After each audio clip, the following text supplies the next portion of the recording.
क्या आप भी रोज सुबह उठकर एक नया टाइम टेबल बनाते हैं और फिर 2 दिन तक उस टाइम टेबल को बहुत बढ़िया फॉलो करते हैं और फिर तीसरे दिन जाता है वो सीधा कचड़े के डब्बे के अंदर? हो सकता है 12वीं क्लास में एंटर करते ही 11वीं क्लास का बैकलॉग आपको काफी डरा रहा हो, या हो सकता है कि शायद आप एक ड्रॉपर हो लेकिन उसके बाद भी स्कूल ना जा पाने का जो सबसे बड़ा वरदान है, आप उस वरदान को सही एडवांटेज के तौर पर यूज ही नहीं कर पा रहे हो और खुद को कोस रहे हो कि यार इतना समय होने के बाद भी पता नहीं समय कहाँ चला जाता और मैं तो एक अच्छा जेईई एस्पिरेंट बन ही नहीं पाया। तो मेरे प्यारे बच्चों, आज मैं आपको बताने वाला हूँ जेईई के क्लास 11th एस्पिरेंट्स और क्लास 12th एस्पिरेंट्स और जेईई के ड्रॉपर एस्पिरेंट्स के लिए एक सबसे बढ़िया प्रैक्टिकल टाइम टेबल क्या हो सकता है जो सिर्फ इमेजिनरी ख्वाबों में अच्छा नहीं लगेगा बल्कि एक्चुअली रियल धरातल पे भी इसका काफी यूज केस होगा और आप इसका इस्तेमाल करके अपने आप को बेहतर बना पाएंगे। और ये टाइम टेबल मैंने काफी रिसर्च करके, कई सारे टॉपर्स से बात करके और अपने जीवन के तजुर्बे को मिलाकर बनाया है आप सारे बच्चों के लिए। ध्यान रखिएगा, आप जब किसी भी टॉपर के इंटरव्यू को सुन रहे होंगे तो आप कुछ ऐसा ही टाइम टेबल वहां पाएंगे। सबसे खास बात, इस वीडियो में जो भी बातें होंगी वो कोई भी बात फीलिंग पे नहीं होगी, हर एक बात डेटा, फैक्ट और रियल लाइफ एग्जांपल बेस्ड होंगी। तो इसीलिए वीडियो को एंड तक देखिएगा, आप इस वीडियो से जरूर कुछ गेन करके जाएंगे। ऐसे ही वीडियोस आपको सही समय पर मिलते रहें, इसके लिए चैनल सब्सक्राइब रखिएगा।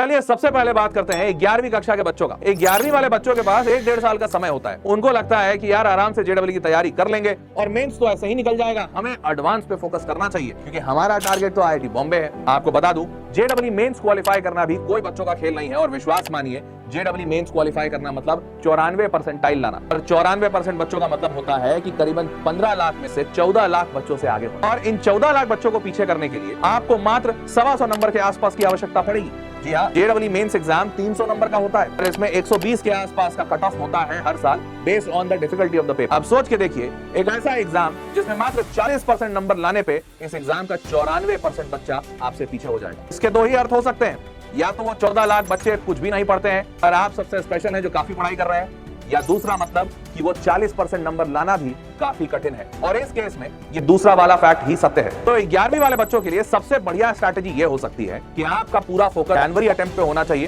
क्योंकि जनवरी में अगर आप जेईई मेंस में 150 नंबर से ज्यादा लाते हैं तो आप क्वालिफाई तो हो ही जाएंगे, और अगर आप 200 नंबर के आसपास रहते हैं तो एनआईटी की सीट पक्की हो जाएगी। और अगर ये कारनामा आपने जनवरी में कर दिखाया तो आपके पास फरवरी, मार्च और अप्रैल का पूरा समय बचेगा, क्योंकि मई में जेईई एडवांस का पेपर होता है जिससे आपको आईआईटी मिलेगा। इस 3 से 4 महीने में आपके पास पर्याप्त समय होता है कि आप एडवांस की तैयारी करें। इसीलिए हमेशा एक टॉपर जैसा बच्चा जेईई मेंस पे फुल फोकस करता है till the month of December. जनवरी में वो सिर्फ और सिर्फ मॉक टेस्ट लगाता है, मेंस एग्जामिनेशन देता है, क्वालिफाई होता है, फिर बोर्ड एग्जाम देता है और उसके बाद एडवांस की तैयारी में लग जाता है। अब बात करते हैं 12वीं के बच्चों के लिए। 12वीं के बच्चों के पास करीबन 6-7 महीने से ज्यादा नहीं होता और ये 6-7 महीने का प्रेशर अभी वो महसूस कर पाए कि कब 2-3 महीने निकल जाते हैं और सिर्फ 3-4 महीने बच जाते हैं, ये भी नहीं पता चलता। और इन सब के ऊपर 12वीं में उन्हें इस बात का डर सताता रहता है कि 75% का क्राइटेरिया भी है, स्कूल के प्री बोर्ड्स भी हैं, प्रैक्टिकल की फाइलें भी लिखनी है। और इन सब के बाद मास्टर आकर कह रहा है कि जनवरी में अगर सिलेक्शन नहीं होगा तो आईआईटी भूल जाओ। अब बच्चा इन सारे कश्मकश में घूमता रहता है और आधी उम्मीद छोड़ना शुरू कर देता है। तो अगर 12वीं वाला बच्चा अपने आप को सबसे बेहतर पोजीशन में रखना चाहता है तो उस बच्चे का सिलेबस 31 अक्टूबर के पहले कंप्लीट होना चाहिए। 31 अक्टूबर अगर सिलेबस कंप्लीट हो जाएगा तो नवंबर और दिसंबर के समय में वो बच्चा रिवाइज करेगा 11वीं और 12वीं का पूरा सिलेबस, जिसमें अधिकांश सिलेबस हो सकता है उसका बैकलॉग हो, और दिसंबर के एंड से वो बच्चा मॉक टेस्ट देने की शुरुआत करेगा, तब जाकर जनवरी में उसका सिलेक्शन मुकम्मल हो सकता है। और तीसरे नंबर पे बात करते हैं ड्रॉपर्स की। बेचारों की जिंदगी बड़ा दयनीय होती है और मुझे काफी सहानुभूति है, क्योंकि सबको देखकर लगता है कि ड्रॉपर्स के पास तो अथाह समय है, पर इन अथाह समय के साथ उनके पास अथाह टेंशन भी है, क्योंकि 11वीं 12वीं बर्बाद हो गया है, दोस्त आगे निकल चुके होंगे और अब इस बात का प्रेशर है कि बचे हुए 6 महीनों में क्या मैं वापस 11वीं 12वीं के सारे सिलेबस को रिवाइज कर पाऊंगा। यहाँ पर ड्रॉपर्स के लिए सबसे सूझबूझ की सलाह ये होती है कि आप कुछ भी चीज पढ़ने की कोशिश ना करें। हो सकता है आपको ये लगे कि सर हम 11वीं और 12वीं में अच्छे से नहीं पढ़े हैं, पर अगर आप 12वीं पास हैं और 75% नंबर से ज्यादा लाए हैं तो इतने ही थ्योरी की आवश्यकता पड़ती है जेईई में। आपका सिर्फ एकमात्र कर्तव्य होना चाहिए, वो है जेईई एग्जामिनेशन के PYQ सॉल्व करना और मॉक टेस्ट भरपूर मात्रा में लगाना। याद रखिएगा, यहाँ पर आपको हर मॉक टेस्ट नहीं लगाना, आप कोशिश कीजिए कोई ऐसे मॉक टेस्ट खोजने की जहां पर हाई वेटेज टॉपिक्स पे ज्यादा ध्यान दिया गया। मैंने एक ऐसा test series, Eklavya test series सारे बच्चों के लिए बनाकर उन्हें दिया है, जिसका पूरा का पूरा फोकस मात्र हाई वेटेज टॉपिक्स पे ही है, ताकि जो बच्चा इस टेस्ट सीरीज को दे रहा हो वो कम से कम समय में सिर्फ उन टॉपिक्स पे महारत हासिल करे जिनसे आए तक पिछले 4-5 साल में बार बार सवाल पूछे जा रहे हैं। तो ड्रॉपर और 12वीं वाले बच्चों के लिए तो मैं स्ट्रांगली रेकमेंड कर सकता हूं कि आपके पास एकलव्य टेस्ट सीरीज होनी चाहिए, और सिर्फ होनी ही नहीं चाहिए, आपको इस टेस्ट सीरीज का हर एक टेस्ट लगाना चाहिए। इसके बाद आप ये फैसला लें कि अब और कौन से टॉपिक्स बच गए हैं जिसको मुझे कंप्लीट करना चाहिए। और अब फाइनली बात कर लेते हैं समय सारणी की, मतलब टाइम टेबल जिसके लिए आप आए हैं।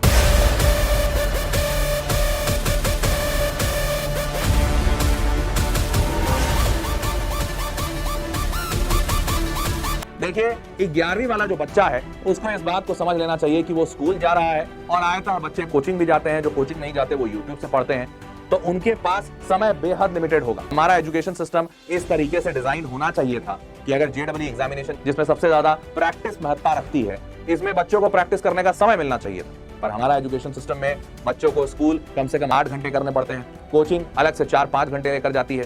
एक बच्चा 12 से 13 घंटे की पढ़ाई के बाद उसके पास कोई जूस ज्यादा बचता नहीं। तो 11वीं के बच्चों को मैं ये जरूर कहूंगा कि आप हर रोज कोशिश करें कम से कम 1 घंटा पढ़ने की। इससे ज्यादा कभी हो पाए तो अच्छी बात है, पर इस बात के लिए खुद पर दबाव नहीं बनाइए कि आप ज्यादा देर सेल्फ स्टडी नहीं कर पाए। रियलिटी ये है कि आपके पास इतना समय ही नहीं कि आप सेल्फ स्टडी कर पाए, और आप अपना जेईई के सवालों का अधिकांश प्रैक्टिस सैटरडे संडे को करें।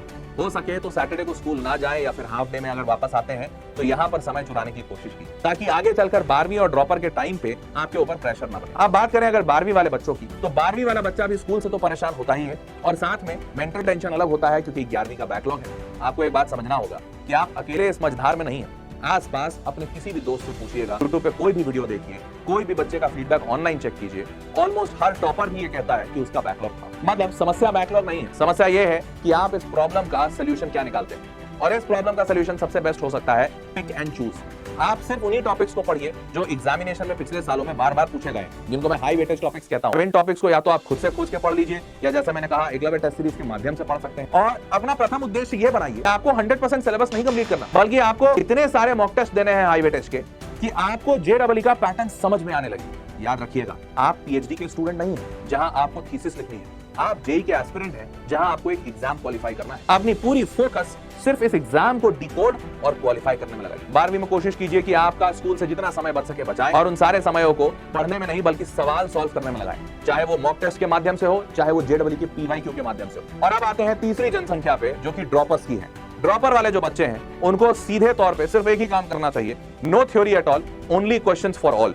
मतलब दिन रात सिर्फ सवालों में डूबे रहेंगे, क्योंकि उनके पास ना स्कूल जाने का टेंशन है और ना ही थ्योरी कंप्लीट होने का टेंशन होना चाहिए, क्योंकि वो बच्चा जो 75% से ज्यादा लाया है बोर्ड्स में, उसकी थ्योरी कंप्लीट है। आप सिर्फ सवाल लगाइए, और आपके लिए मैं कहूंगा डेली लेवल पे कम से कम एक मॉक टेस्ट देने की कोशिश करें। हालांकि ये बहुत आइडियलिस्टिक सिचुएशन है, अगर आप ये नहीं भी कर पा रहे हैं तो आप हर रोज 1 घंटे का फिजिक्स, फिर अगले दिन 1 घंटे का केमिस्ट्री, फिर अगले दिन 1 घंटे का मैथ्स, इस तरीके से टेस्ट को बांट लें, ताकि हफ्ते में 2 टेस्ट से शुरुआत करें और धीरे धीरे आगे चलकर इसकी फ्रीक्वेंसी बढ़े। देखिए, अगर आप रोजमर्रा की जीवन में हर रोज कम से कम 1 घंटे ही टेस्ट के लिए बैठना शुरू करेंगे, तो आप महसूस करेंगे कि ऑटोमेटिकली आपकी सिटिंग कैपेसिटी बढ़ गई और आपके स्टडी आवर्स भी बढ़ गए। ये सजेशन मैं 11वीं और 12वीं वाले को भी देना चाहता हूं। पता नहीं वो इसे कितना मान पाएंगे, इसलिए मैं मानसिक दबाव नहीं बनाना चाहता। और अब बात करते हैं इस पूरे टाइम टेबल के लेआउट का। देखिए, जनरली जो बच्चा होता है वो टाइम टेबल हमेशा एस्पिरेशनल बनाता है, क्योंकि हर बच्चा चाहता है कि वो सुबह 5 बजे उठे, स्कूल जाने के पहले 1 घंटा पढ़ाई कर ले, स्कूल से आने के बाद 2 घंटे पढ़ाई हो जाए, और कई सारी ऐसी चीजें।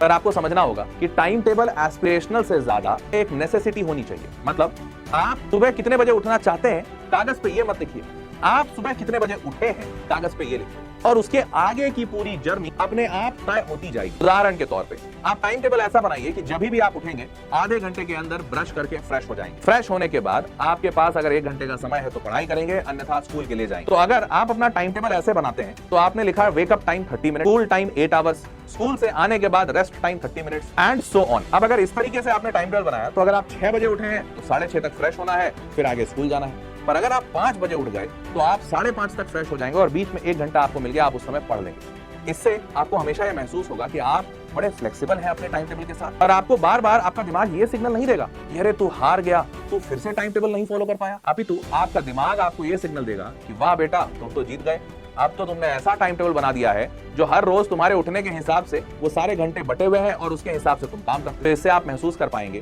कि अगर आपने हर रोज अपने टाइम टेबल में 1 घंटे की पढ़ाई या 2 घंटे की पढ़ाई या 3 घंटे की पढ़ाई डाली है तो आप हर रोज उतने घंटे की पढ़ाई कर ले रहे हैं। हाँ, जरूरी नहीं कि पहले दिन पढ़ाई शाम को 4 बजे शुरू हुई थी, हो सकता है अगले दिन पढ़ाई शाम को 7 बजे शुरू हो, पर 3 घंटे जरूर पूरे होंगे। इस तरीके से 11वीं का बच्चा हो चाहे 12वीं का चाहे ड्रॉपर अपने आप को इस बात के दबाव में डालना बंद करेगा कि यार मुझे सुबह जल्दी उठना था या मुझे देर रात तक पढ़ाई करना था। आपका शरीर जब तक आपको अलाउ कर रहा है तब तक पढ़िए, सो जाइए, सोने के बाद वापस उठिए, फिर से पढ़िए और दिनचर्या बनाए रखिए। अगर आप इस पूरे प्रोसेस को डिजिटलाइज कर देते हैं तो आपका और बेनिफिट है। आप एक छोटा सा ऐप डाउनलोड कर लीजिएगा गूगल शीट्स करके। इस गूगल शीट्स में आप अपना टाइम टेबल बनाइए कि wake up time 30 minutes, school 8 hours, coaching 3 hours and so on. और उसके बाद आप हर रोज का वेकअप टाइम इसमें नोट कीजिए। कोशिश कीजिए इसमें कुछ फॉर्मूले लग जाएं जिसकी वजह से आप जैसे ही उठने का टाइम डालें बाकी सारे टाइम ऑटोमेटिकली इसमें फिल हो जाए। अब ये करने के लिए थोड़ा सा आपको गूगल शीट्स का ऑटोमेशन सीखना होगा। अगर मुमकिन है आपके लिए तो सीखें, अन्यथा आप कागज कलम की मदद से भी ये पूरा काम कर सकते हैं और जरूरत नहीं पड़ेगी आपको डिजिटलाइजेशन की। बस इस बात का ध्यान रखिएगा कि आप गूगल शीट्स का डिजिटलाइजेशन मेथड अपनाते हैं या कागज कलम का पुराना तरीका, दोनों में कोशिश कीजिएगा हर रोज आपने कितने देर की पढ़ाई की ये नोट करते जाए, ताकि हफ्ता खत्म होने के बाद आप इस बात का एवरेज आउट कर पाएं कि इस हफ्ते औसतन मैं हर रोज 3 घंटे पढ़ा या हर रोज 5 घंटे पढ़ा या हर रोज 1 घंटे पढ़ा। इससे अगला हफ्ता और बेहतर करने की प्रेरणा मिलेगी और आप खुद पर जबरदस्ती में हार्श भी नहीं होंगे और अपने आप को बेहतर तरीके से फीडबैक देकर बेहतर और बना पाएंगे। अब फाइनली इस टाइम टेबल का अंतिम हिस्सा आता है और वो है सैटरडे संडे। देखिए, सैटरडे संडे अक्सर छुट्टी का दिन होता है और बच्चे 5-6 दिन की पढ़ाई के बाद काफी थका हुआ महसूस करते हैं। मैं किसी को ये नहीं कहूंगा कि अभी तुम्हें थकने की जरूरत नहीं है, जेईई की तैयारी है, हो सकता है आप थक रहे हो। अगर आप थक रहे हो तो अपने आप को वापस एनर्जाइज करने के तरीके खोजिए। हो सकता है कुछ लोग गाने सुनकर खुश होते हो, कुछ लोग हॉकी खेलकर खुश होते हो, कुछ लोग क्रिकेट खेलकर खुश होते हो, या हो सकता है किसी और की खुशी किसी और चीज में। आपको अपनी खुशी खोजने की जरूरत है और कोशिश कीजिए कि जब आप थका महसूस करें तो 10 मिनट, 15 मिनट या आधा घंटा अपने उस खुशी की चीज पर दे पाएं। इससे आप बेहतर महसूस करेंगे और वापस अपनी पढ़ाई पे लौट पाएंगे। याद रखिएगा, ये सैटरडे संडे निर्णायक दिन है और इस दिन आप पूरा एंटरटेनमेंट या एंजॉयमेंट को नहीं दे सकते, क्योंकि आप जिस अवस्था में हैं इसमें एक एक मिनट बहुत कीमती है। और इसीलिए मैं आपको कोई रिजिड टाइम टेबल नहीं बता रहा, बल्कि आपको ये सिखाने की कोशिश कर रहा हूँ आप अपने शरीर को और अपने अस्तित्व को धीरे धीरे एक जेईई एस्पिरेंट की तरह ढाल कैसे सकते हैं। शुरुआत में हो सकता है आप सिर्फ 1 ही घंटा पढ़ें, पर धीरे धीरे अभ्यास करके अपने आप को आप ऐसा बना सकते हैं कि आपको ब्रेक की आवश्यकता पहले शायद हर रोज 2 घंटे की पड़ती थी, वो कम होते होते हर रोज 10 मिनट की पड़े, और हर रोज पढ़ाई अगर 1 घंटा हो रहा था वो बढ़ते बढ़ते हर रोज का 8 घंटा और 10 घंटा भी हो जाए। तो इसीलिए जेईई की तैयारी को हमेशा एक मैराथन कहा जाता है, स्प्रिंट रेस नहीं। मैराथन में आप अपने शरीर को उस रेस के हिसाब से ढालते हैं, क्योंकि मैराथन लंबी चलती है और अगर शरीर ढलेगा नहीं तो आप इसमें विजेता बन नहीं पाएंगे। उम्मीद करता हूं कि ये टाइम टेबल वाला वीडियो आपको थोड़ी रोशनी और आपको दिशा दिखा पाया होगा, और उम्मीद ये भी करता हूं कि शायद आप मुझसे एक रिजिड टाइम टेबल की उम्मीद नहीं कर रहे होंगे, ताकि ये वीडियो आपकी उम्मीदों पर खरा उतर पाया होगा। मैं आग्रह करता हूं माता पिताओं और सारे शिक्षकों से भी कि वो कभी बच्चों को ये सजेस्ट नहीं करें कि आपका टाइम टेबल रिजिड होना चाहिए। आपका टाइम टेबल हमेशा फ्लेक्सिबल होना चाहिए। आप जिस भी समय उठ रहे हैं उसके हिसाब से अपने टाइम टेबल में बदलाव करें, ताकि आप इस मानसिक दबाव में ना रहें कि आप अच्छा नहीं कर रहे हैं। इस जेईई की तैयारी चूंकि लंबी होती है, तो इस लंबे तैयारी में मानसिक बल और मोटिवेशन बनाए रखना बेहद आवश्यक है। उम्मीद करता हूं कि आपको ये वीडियो पसंद आया होगा और ऐसे ही बेहतरीन वीडियोस आपको इस चैनल पर मिलते रहेंगे। चैनल सब्सक्राइब रखिएगा। चलिए मुलाकात करेंगे अगले वीडियो में, तब तक के लिए ख्याल रखिए, खूब जोश से जेईई की तैयारी कीजिए। मैं ऊपर वाले से दुआ करूंगा कि आपका सिलेक्शन हर हाल में हो जाए।